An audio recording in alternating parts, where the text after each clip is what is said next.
छुट्टियां ले ले।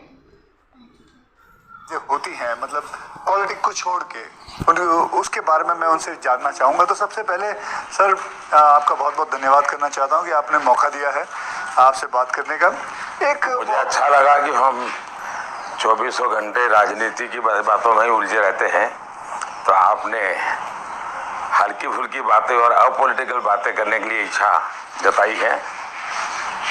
मैं नहीं जानता हूँ दर्शकों को कितनी रुचि होगी, लेकिन जरूर मैं खुल करके बातें बताना पसंद करूँगा। बहुत लोग बहुत कुछ जानना चाहेंगे आपके बारे में, क्योंकि आपके पर्सनल मतलब जो लाइफ होती है कि जैसे कि मैं आपको बताऊं, मेरा ड्राइवर है, उसकी बेटी, उसने मैं उसको पूछ रहा था कि बेटे तो अगर नरेंद्र मोदी जी को, हमारे प्रधानमंत्री को कोई क्वेश्चन पूछना चाहेगी तो क्या पूछना चाहेगी? तो कमाल का सवाल उसने पूछा कि क्या हमारे प्रधानमंत्री आम खाते हैं? ये भाई उसका क्वेश्चन है कि आम खाते हैं, और अगर खाते हैं तो क्या काट के खाते हैं या ऐसे गुठली के साथ खाते हैं? मतलब होता है ना वॉश बेसिन के ऊपर खड़े होके गुठली के साथ आम खाना, उसका मजा ही कुछ और होता है। तो मैं जानना चाहूँगा कि आप आम खाते हो? एक तो मैं आम खाता भी हूँ और आम खाना मुझे बहुत पसंद भी है। अच्छा। और गुजरात में आम रस की परंपरा भी है। वो तो बहुत। लेकिन जब मैं छोटा था तो वैसे तो कोई आम खरीदना वरीदना तो हमारे लिए कोई उस प्रकार की कोई लग्जरी हमारी फैमिली थी नहीं। लेकिन कभी खेतों में चले जाते थे तो हमारा देश का जो किसान है बड़ा उदार रहता है। कोई खेत में आकर के खाता है तो कभी रोकता नहीं है, चोरी करता है तो रोकता है। तो आम के पेड़ पर जो पके हुए आम थे वो खाना हमें जरा ज्यादा पसंद था। यानी उतारने के बाद पकाया हुआ नहीं, नेचुरल कोर्स में पका हुआ, और फिर पूरा का पूरा। अच्छा, तब तो हाइजीनिक की कोई समझ भी नहीं थी कि धोना चाहिए, टिकना करना, कुछ नहीं समझते थे, ऐसा ही अपना कर लेते थे। लेकिन बाद में जैसे बड़े तो कई वैरायटियों के विषय में जानने लगे, आम रस खाने की आदत लगी। लेकिन इन दोनों मुझे कंट्रोल करना पड़ता है। अच्छा, अभी फिलहाल कंट्रोल? फिलहाल में मुझे सोचना पड़ता है कि इतना खाऊं या न खाऊं। नरेंद्र जी, मैं आपसे ये पूछना चाहूँगा कि आपने कभी सोचा था कि आप प्रधानमंत्री बनेंगे? कभी आपने सोचा था? और सोचा भी था तो कौन से साल में, कौन सी उम्र में आपने सोचा था कि मैं इस देश को चलाना चाहूँगा? कभी ऐसा विचार नहीं आया। अच्छा। और सामान्य लोगों के मन में बात गले नहीं उतरती है।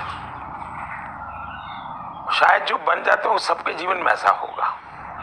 मैं नहीं मानता हूं कि यानी कोई एकदम फैमिली ही उसी प्रकार से बैकग्राउंड वाली हो और किसी के मन में इच्छा जगती हो तो बहुत स्वाभाविक है।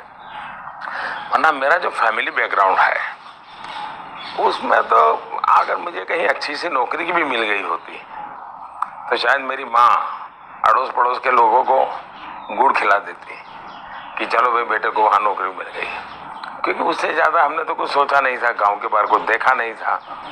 ये तो ऐसे ही यात्रा चल पड़ी और देश मुझे लेता चला गया, तो अपने आप ही बनते चले गए। सब कुछ जिम्मेवारी आती गई। बहुत ही मतलब नेचुरली रहा है इसमें। वैसे मुझे मेरी दृष्टि से, मेरे व्यक्तिगत जीवन की दृष्टि से अननेचुरल लग रहा है। ओके। क्योंकि मेरा बैकग्राउंड, मेरी दुनिया, आज की जो राजनीति का तौर तरीका उसमें ये सब बैठता ही नहीं जी। मुझे भी आश्चर्य हो रहा है कि देश मुझे इतना प्यार कैसे करता है और इतना सारा क्यों मुझे देता रहता है। जहाँ तक मैंने पढ़ा है आप सन्यासी बनना चाहते थे या आप सोल्जर या आर्मी में जाना चाहते थे, ऐसा कुछ भी? ये आपकी बात सही है, ये आपकी बात सही है। बचपन में मेरा एक स्वभाव था किताबें पढ़ना, लाइब्रेरी चला जाता था, तो बड़े बड़े लोगों के जीवन पढ़ना ये शौक रहता था। कभी फौज वाले यूनिफॉर्म में निकलते थे तो मुझे बड़ा देखता था, कभी बच्चे की तरह खड़े होकर के सैल्यूट कर देता था, मन करता था घूमे भी। इतने में 1962 का वॉर हो गया, तो हमारे यहाँ से दूर एक महसाना स्टेशन है मेरे गांव से, तो वहाँ स्टेशन पे सब लोग, जो फौज के लोग ट्रेनों में जाते थे, उनका बड़ा सत्कार करते थे, चाय वगैरह, तो मैं भी चला जाता था। तो जाकर के मैं भी वो, तो मुझे बड़ा मजा आता था। तो मन पे हो गया कि हाँ, ये देश के लिए जीने मरने वाला रास्ता है। तो कभी उस दिशा में सोचता था। इतने में एक बार मैंने कहीं पढ़ा कि गुजरात में कोई सैनिक स्कूल है, उसमें आप दाखिल हो सकते हैं। तो हमने अपना, अरे उस समय शायद 1 रुपया 2 रुपये से उसका सारा जानकारी मंगवाते थे। अब हमें तो अंग्रेजी आती नहीं थी। तो हमारे मोहल्ले में एक स्कूल के प्रिंसिपल मिस्टर रास बिहारी मणियार करके रहते थे। तो मैं उनके पास चला गया। मुझे कभी बड़े व्यक्ति से मिलने से कभी संकोच नहीं होता था। ऐसे ही फिर चला गया मैं बाहर। ये बात सही है कि भीतर मन में था। तो मैं रामकृष्ण मिशन में चला गया। एक स्वामी आत्मस्थानंद जी हुआ करते थे। अभी उनका करीब 100 ईयर उम्र में अभी स्वर्गवास हुआ।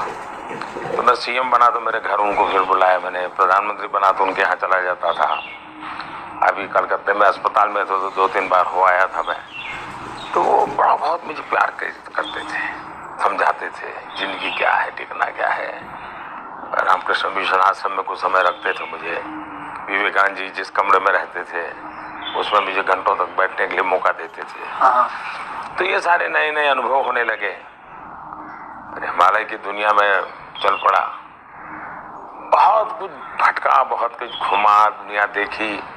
और ये सब 18-20 साल 22 साल की उम्र में ही करता रहा मैं। लेकिन कुछ कंफ्यूजन भी था, कुछ इरादे भी थे, कोई गाइडेंस भी नहीं मिल रहा था। लेकिन मन में सवाल खुद पैदा करता था, जवाब खुद ढूंढता रहता था। ऐसे भटकता यहाँ पहुंच गया। तो आपकी लाइफ को मैं अभी आपकी बात में सुन रहा हूँ, तो मुझे लगता है अगर आप प्रधानमंत्री नहीं होते तो जिस हिसाब से आप बता रहे हो तो सन्यासी ज़्यादा लगते थे, मतलब सन्यासी बन जाते थे अगर आप। वैसे मैं क्या बनता ये कहना अभी कठिन लग रहा है, क्योंकि जो सोचा नहीं वो बन गया।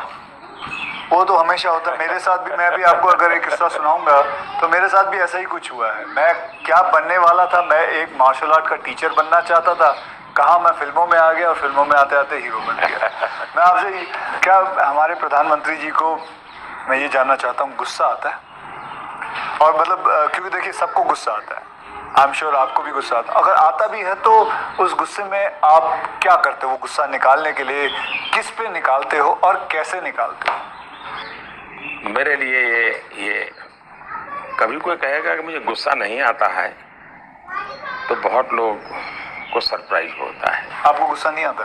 मैं बताता हूँ। अच्छा। सरप्राइज होता है। इसलिए ये कहना कि राजी नाराजी गुस्सा ये मनुष्य के स्वभाव के हिस्से हैं। अच्छा। जिंदगी उसके बिना हो नहीं। हर प्रकार की चीजें हर के अंदर होती है। लेकिन जो मेरा 18-22 साल की जिंदगी का जो एक बड़ा तबका था, वहाँ जो मेरी ट्रेनिंग हुई उसमें ऐसी बातें थी जिन लोगों से सीखता था कि आपके जीवन में स्वभाव में ईश्वर ने सब दिया है। अब आपको तय करना है कि जो अच्छी चीज है उसको बल देते हुए कैसे बढ़ना। तो फिर ये चीजें हैं जो नेगेटिविटी लाती है वो रुकती है। मैं कह सकता हूँ कि मैं इतने लंबे समय तक मुख्यमंत्री रहा, इतने समय तक प्रधानमंत्री रहा, लेकिन चपरासी से लेकर के प्रिंसिपल सेक्रेटरी तक मुझे कभी गुस्सा व्यक्त करने का अवसर नहीं आया, कभी नहीं आया। लेकिन मैं आपको बताऊं, बाहर जो आपकी छवि है वो एक बहुत ही स्ट्रिक्ट एडमिनिस्ट्रेटर के नाम पे है। स्ट्रिक्ट अलग चीज है। मैं स्ट्रिक्ट हूँ, डिसिप्लिन हूँ, लेकिन मैं किसी को नीचा दिखा करके अपमानित करके काम नहीं करता। मैं उसको प्रेरित करता हूँ। कभी कोई चीज़ है तो मैं खुद हेल्पिंग हैंड के रूप में खड़ा हो जाता हूँ। मान लीजिए कोई ड्रॉप लेकर के आया तो एक तो तरीका होता है भाई क्या ले आए हो, दूसरा होता है वाह ऐसा करें ना, ये अपन करें तो कैसा रहेगा, आपको क्या लगता है ये करे तो कैसा होगा। तो क्या होता है मेरी 10 मिनट पहले ही इन्वेस्ट हो जाती है, लेकिन वो मुझे समझ पाता है। तो अगली बार जब वो आता है तो मुझे मेरा समय ही नहीं जाता, वो मेरी कल्पना के अनुसार चीज लेकर के आ जाता है। तो एक प्रकार से मैं कोई लेके आता है तो उसमें से सीखता भी हूँ और सिखाता भी हूँ और मैं अपनी टीम बनाता चल जाता हूँ। तो मेरे प्रेशर है, स्ट्रेस है, वो नीचे नीचे नीचे डिवाइड होते चले जाते हैं। तो मेरे पास कुछ बचता ही नहीं है। तो मतलब आपको गुस्सा नहीं आता? मैं अंदर तो होता होगा, मैं व्यक्त तो करने से अपने आप को बहुत रोक लेते हो। होता क्या है जी, कभी मान लो एक मीटिंग में आपने गुस्सा कर दिया तो मीटिंग का एजेंडा वगैरह सब छूट जाता है। हर एक के मन पे वो 2-3 मिनट की समय रहता है, वही छाया रहता है, वो बहुत नुकसान करता है जी। तो मैं जैसे मुझे गुस्सा आता है तो मैं आपको बताऊं, गुस्सा एक निकालना बहुत अच्छी बात है। मैं छोटा हूँ और बड़ी बात, मैं आपसे बहुत छोटा हूँ और मैं कहूँगा कि आप है ना गुस्से को जो है अंदर ना रखे, उसे निकाले। जैसे मैं निकालता हूँ, क्या करता हूँ, एक बॉक्सिंग बैग घर पे रखा हुआ है, जितना हो सकता है सुबह 4:30-5 बजे मार लेता हूँ और अपना गुस्सा निकाल लेता हूँ और फिर थक हार के बस या कभी समुद्र किनारे चला जाता हूँ और जोर से चीखता हूँ। कोई भी नहीं होता है। नहीं, इसके लिए क्या अलग करेगा? अच्छा, मन की स्थिति के लिए। ओके। एक तो होता है चेहरे पर, बॉडी पे गुस्सा आना और शब्दों में व्यक्त होना। दूसरा होता है आपके इमोशंस को। मैं एक अपने अंदर एक चीज डेवलप की थी, ऐसी कोई घटना है जो मुझे पसंद नहीं आई है और मेरा मन करता है कि ऐसा क्यों हुआ। कभी होता था मेरे साथ ऐसा क्यों हुआ, कभी होता था मैंने ऐसा क्यों किया, मुझे ऐसा नहीं करना चाहिए था। और कभी ईगो बीच में आता है तो मैं व्यक्त भी नहीं करता हूँ, भाई आई एम सॉरी, मेरे से ये गलती हो गई, मनुष्य है। तो मैं क्या करता था, अकेला कागज लेकर के बैठता था, उस सारी घटना का वर्णन लिखता था, कैसे हुआ, क्या हुआ और मैंने क्या किया, क्यों किया, खुद ही। और उसमें जस्टिफाई करने की कोशिश नहीं करता था। फिर उसको मैं फाड़ करके फेंक देता था, पढ़ता भी नहीं था दोबारा। फिर भी मेरा मन शांत नहीं होता था, पूरी कथा दोबारा लिखता था, 3 पेज, 4 पेज, 5 पेज, उसमें उस सारे घटनाक्रम को डाल के पूरे पेपर पे रख देता, फिर से एक बार जीवंत कर देता था। इससे क्या होता था कि वो चीजें, मेरी जो इमोशंस है उस कागज के अंदर आकर के फिर वो जल जाती थी। तो मैं एक प्रकार से फिर उस प्रक्रिया के दरमियान जो पहले मुझे सच लगता था कि मैं सच हूँ, 2-3 बार लिखते के बाद मुझे लगता है नहीं ये गलत है, मैं सच नहीं था, मैं ही गलत था। अच्छा, ये मैं आइडेंटिफाई कर लेता हूँ उसमें से। तो मतलब ये आपका तरीका है? हाँ, ये आपका लेकिन अब वो नहीं रहा, इतना समय नहीं है। अच्छा, यानी मैंने अपने आप को ट्रेन उस प्रकार से किया था। इतना बड़ा आपका घर है, जैसे मैं अपने घर पे अपनी माँ के साथ रहता हूँ, आपका मन करता है सर आपकी माँ, आपके भाई, आपके सारे जितने भी रिश्तेदार हैं आपके साथ घर पे रहें? पहला है कि अगर मैं पीएम बनकर के घर से निकला होता तो स्वाभाविक रूप से मेरा मन रहता है कि भाई सब वही रहे। मैं जिंदगी की बहुत छोटी आयु में सब कुछ छोड़ चुका हूँ, बहुत छोटी आयु में। घर मन नहीं करता, माँ बहुत छोटी आयु में छोड़ दिया। छोड़ दिया, उसके कारण वो जिंदगी ऐसी थी जो टोटली डिटैच बन गई है।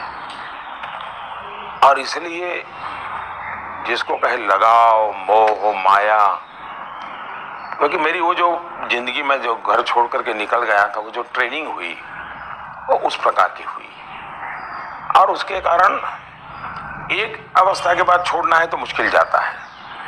उस समय जब छोड़ा तब तकलीफ हुई होगी, लेकिन अब जिंदगी वो बन गई।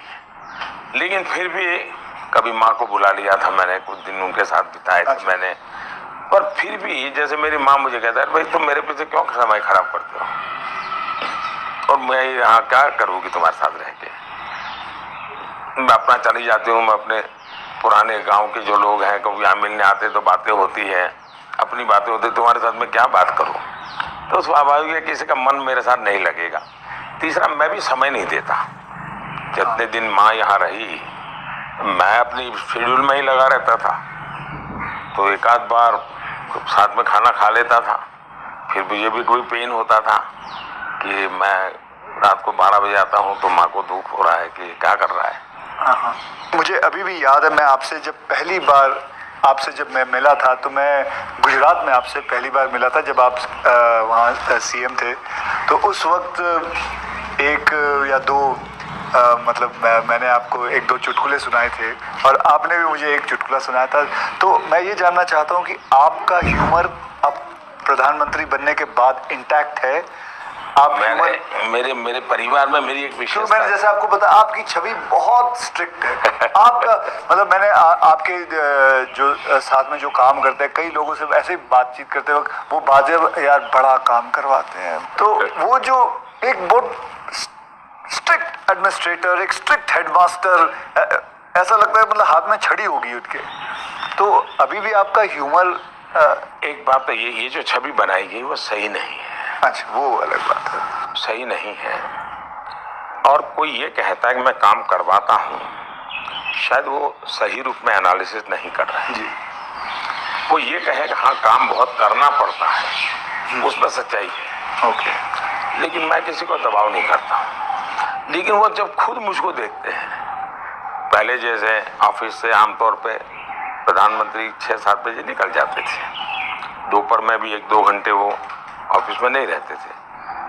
मैं सुबह से जाता हूँ, देर रात तक बैठता हूँ, तो वो भी देखते हैं कि भाई ये खुद मेहनत करते हैं, तो फिर उनको लगता है कि ये कोई हमसे मजदूरी नहीं करवाते, वो खुद बैठते हैं। तो कोई काम है तो मैं रात को 11 बजे फ़ोन करूँगा, अरे भाई उसका क्या हुआ, तो उनको लगता है कि ये अभी भी काम कर रहा है। तो एक प्रकार से एक टीम का स्पिरिट बन जाता है, एक वर्क कल्चर आप डेवलप करते हैं। मेरे आसपास में एक वर्क कल्चर डेवलप होता है और वो मैं खुद काम करता रहता हूँ, उसके कारण होता है। स्ट्रिक्टनेस, डिसिप्लिन थोपने से नहीं आती है, क्योंकि मैंने ह्यूमन रिसोर्स डेवलपमेंट में ही अपनी जिंदगी खपाई है। आप लोगों को अच्छा झूठ बोल कर इम्प्रेस भी नहीं कर सकते हो लंबे अरसे।